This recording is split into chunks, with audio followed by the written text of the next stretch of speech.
ఉషోదయం ప్రేమించు కాపరి ఉషా కిరణాలు ఉదయకాలపు వాక్య ధ్యానంకు మిమ్మల్ని ఆహ్వానిస్తున్నాం. ప్రార్థన. మమ్మల్ని మిక్కిలిగా ప్రేమిస్తున్న పరలోకపు తండ్రి, ఈ ఉదయకాల సమయానికై స్తోత్రములు చెల్లించుకుంటున్నాం. మమ్మల్ని ప్రేమించి ఈ దినమును మాకు ఆశీర్వాదకరముగా అనుగ్రహించిన నీ కృప కొరకు వందనాలు చెల్లించుకుంటున్నాం. తండ్రి, ఈ ఉదయకాలమున నీ వాక్యము చేత మాతో మాట్లాడమని, వినగలిగిన చెవిని, గ్రహించుకునే హృదయాన్ని అనుగ్రహించి మమ్మల్ని ఆశీర్వదించమని యేసు పరిశుద్ధ నామమున అడిగి వేడుకుంటున్నాను పరమ తండ్రి, ఆమేన్. ఈ ఉదయకాలపు వాక్య భాగము అపోస్తుల కార్యములు 10వ అధ్యాయము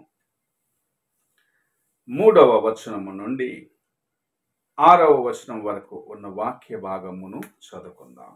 పగలు ఇంచుమించు 3 గంటల వేళ దేవుని దూత అతని యొద్దకు వచ్చి, కొర్నేలి అని పిలుచుట దర్శనమందు తేటగా అతనికి కనబడెను. అతడు దూత వైపు తేరిచూచి భయపడి, ప్రభువా, ఏమని అడిగెను. అందుకు దూత, నీ ప్రార్థనలను, నీ ధర్మ కార్యములను దేవుని సన్నిధికి జ్ఞాపకార్థముగా చేరినవి. ఇప్పుడు నీవు యొప్పేకు మనుషులను పంపి పేతురు అను మారు పేరు గల సీమోనును పిలిపించుము. అతడు సముద్రపు దరినున్న సీమోనును ఒక చర్మకారుని ఇంట దిగియున్నాడని అతనితో చెప్పెను. మనము చదివిన వాక్య భాగములో కొర్నేలి అనే ఒక వ్యక్తిని దేవుని యొక్క దూత దర్శనములో ఆయనకు సెలవిస్తున్న కార్యం ఏమిటంటే, పేతురుని నీ ఇంటికి రప్పించి దేవుని యొక్క వాక్యమును వినటానికి నీవు సిద్ధపడమని చెప్పటం చూడగలము. అయితే అంతకు ముందు మనము 2వ వచనంలో మనము చూసినట్లయితే, లేక 1టి వచనం నుండి మనం చదివినట్లయితే, ఆయన యొక్క హోదాను గురించి ప్రభు చూపిస్తూ ఉన్నాడు. ఆయన ఎంత ఉన్నతమైన స్థితిలో ఉన్నాడు, శతాధిపతిగా ఉన్నాడు. రెండవది, దేవునికి భయభక్తులు కలిగిన ఒక వ్యక్తిగా ఉన్నాడు. తాను మాత్రమే కాదు, తన కుటుంబం అంతా దేవుని యందు భయభక్తులు కలిగి ఆయనను సేవించిన వారిగా ఉన్నారు. కొర్నేలి యొక్క జీవితము తాను ఉన్న ఉద్యోగపరముగా ఉన్నతమైన స్థితిలో ఉన్నప్పటికీ ప్రభు ఆయనను గురించి చెప్పే కార్యము తాను మాత్రమే కాదు, తన కుటుంబం అంతా దేవుని యందు భయభక్తులు కలిగి ఆయనను సేవించే ఒక కుటుంబముగా మనకు చూపిస్తూ ఉన్నారు. ఈ ఉదయ కాలమున ప్రభు మనల్ని ప్రశ్నిస్తున్న కార్యము, నీవు నీ ఇంటి వారు ఎలాగూ దేవుని సేవిస్తూ ఉన్నారు? మీ హృదయము దేవుని ఎదుట ఎలాగున్నది? కొంచెము నిన్ను హెచ్చించితే అనేకులు దేవుని యొక్క ఆశీర్వాదమును పొందుకున్న తర్వాత తమకు తోచిన కార్యములను చేస్తూ దేవుని యొక్క మార్గములో నుండి తప్పిపోతూ ఉంటారు. అయితే ఇక్కడ మనము చూస్తున్నాము, ఆయన తాను మాత్రమే కాదు, తన కుటుంబం అంతటితో దేవుని యందు భయభక్తులు కలిగి జీవించే ఒక వ్యక్తిగా ఉన్నారు.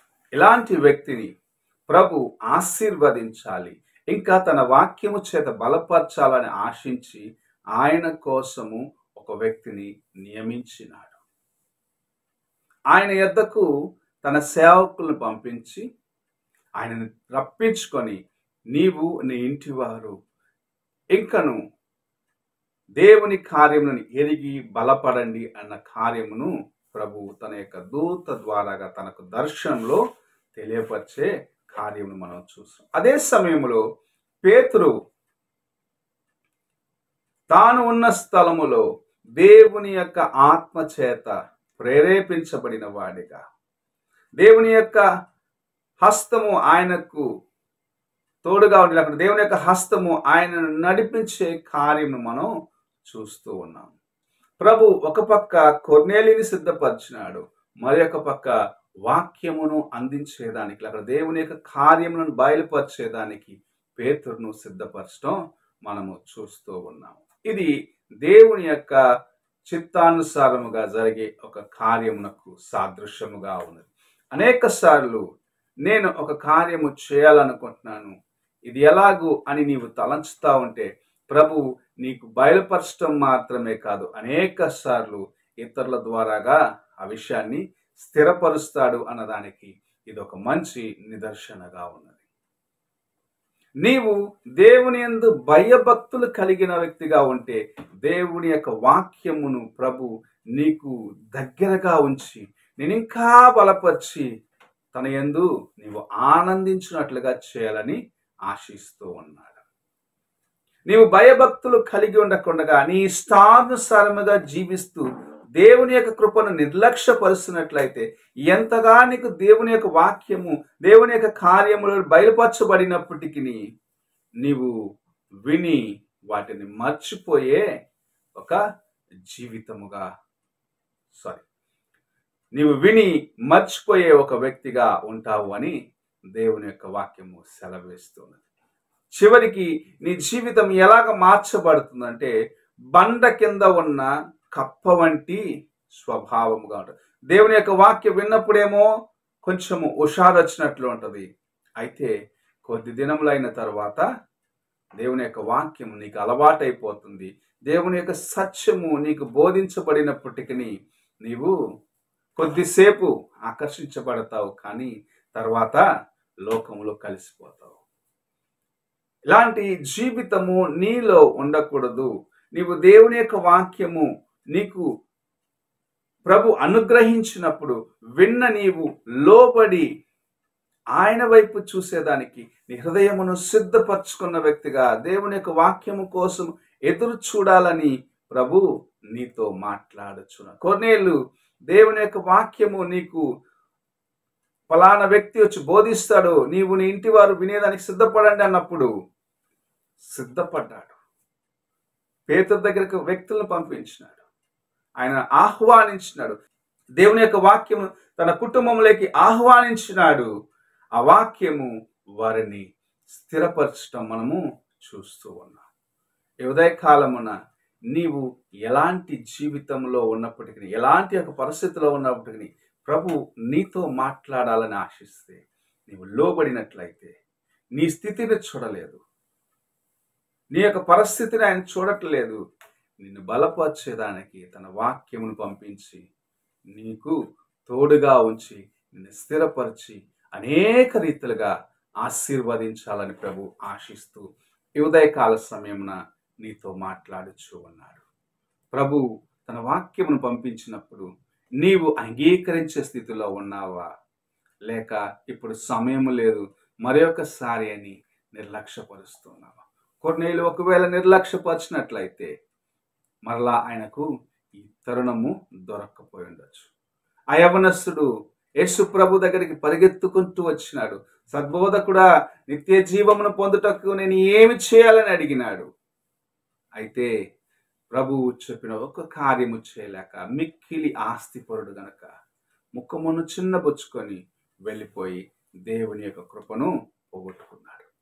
ఇలాంటి స్థితిలో నీవు ఉన్నావేమో అని నీవు పరీక్షించుకుంటూ దేవుని యొక్క వాక్యమును నీ జీవితంలో నీవు అంగీకరించుకున్న వ్యక్తిగా, నీ జీవితంలో ఒక భాగముగా చేసుకున్న వ్యక్తిగా ఆయన ఆశీర్వాదముల కొరకు ఎదురు చూసినట్లయితే కొన్నేళ్ళతో ఆయన ఎలాగైతే మాట్లాడి తన వాక్యమును ఆయన ఇంటికి పంపించినాడు, అలాగ తన కృపను నీ జీవితంలో ఉంచి నేను ఆశీర్వదించడానికి ప్రభు ఉద్దేశిస్తూ ఉన్నాడు.